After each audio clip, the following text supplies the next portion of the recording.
Hello again. Welcome to another edition of CropLife Retail Week. Paul Schrimpf back with Eric Sfiligoj and our undisclosed locations. Hello, Eric. Hello, Mr. Paul. How are you feeling?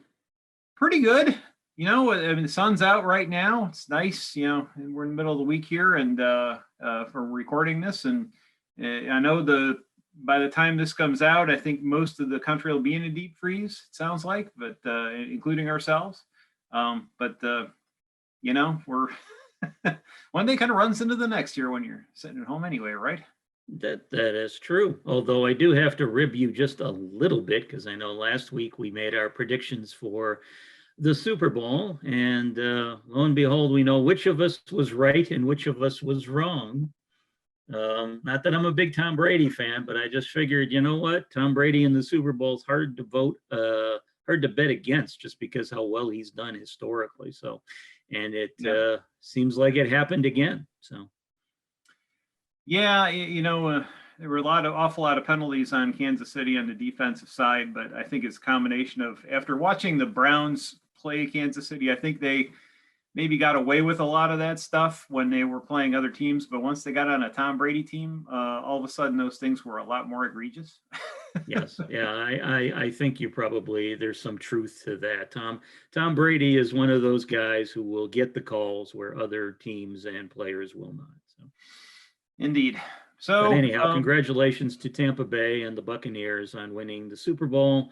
It was, I was hoping for a little more of a competitive game, but it was still fun to watch nonetheless, at least for a half. So. Yep. And to see Mahomes be able to throw practically 3 inches off the ground and still get something in the ballpark of a receiver was incredible. I don't think I've ever seen anybody have that kind of control over football with their body and their arm in the absolute wrong position to get any type of momentum behind it. So that was incredible. I will say that, yes. Amazing stuff. So what do you got, sir?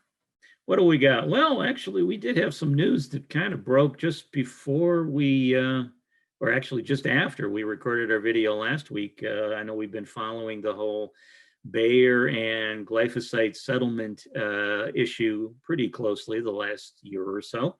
And just as we were recording our video last week, we found out that Bayer has now agreed to set aside $2 billion that's going to help settle future cases that involve Roundup in the court system. So I guess this is step one in a longer settlement process that Bayer hopes to engage in between now and, I would probably guess, July of this year. So yeah, well, it's just anything we do to get this thing past us and get on with the business of controlling weeds. Yeah, so yeah, and we'll be talking about that more. Shameless plug time in our April issue of CropLife when we do our weeds to watch for 2021. So and one other thing, Paul, to note, of course, I think you could probably share this one. We had some big acquisition news break just as we were getting ready to go on video this week. So it was really interesting and amazing that it kind of took us all back when we noted that Proagrica acquired CDMS. CDMS is the label and the MSDS sheets, all the things that you tie into a crop protection product. The database that really supplies it takes a lot of information from manufacturers and then supplies those to the ERPs and other software companies. So with them going to Proagrica, the notion of them being kind of an independent company from others is now taken away. So it's hard. It'll be interesting to see how this unfolds as far as other companies that have been using CDMS that are also ERPs that have to now think about what they're going to do and how they're going to approach it. It's hard to say. I mean, probably in the short term, CDMS will continue to be what they use, but what that's like in the future and how the new arrangement kind of affects how they interact with those partners will be very interesting. It's amazing. It's one of the few companies that was always out there. You saw the folks that we knew from CDMS that would be Scott Mueller and Liz McGill would be out at shows interacting with big retailers, manufacturers, and talking to them, continuing to and work that relationship and build that list. And it was a matter of just lots of conversations and continuing nurturing those relationships, so they continued.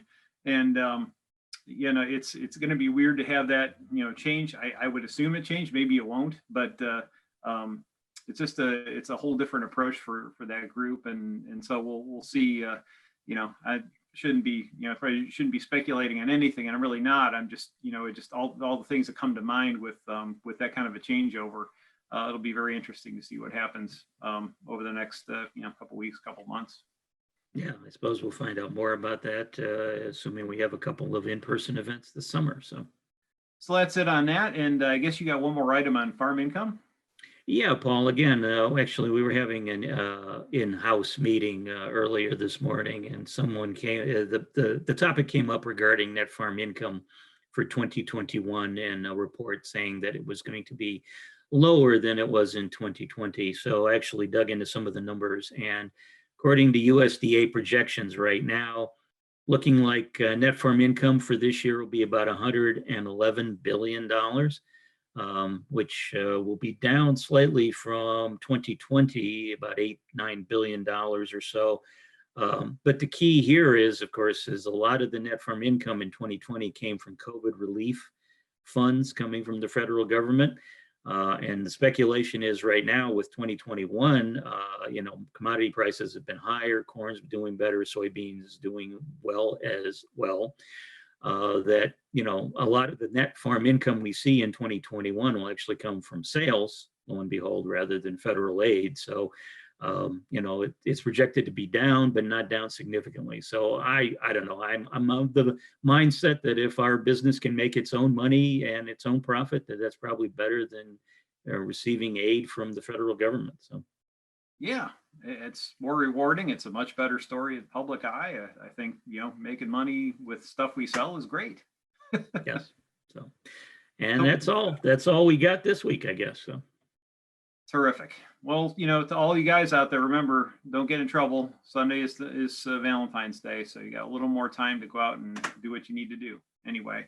That's yes, it. And also remember, don't forget those President's Day sales for furniture and cars and internet service and all the other fun stuff. All those people that make those President's Day sales and dress up like Abraham Lincoln. I always think that's great.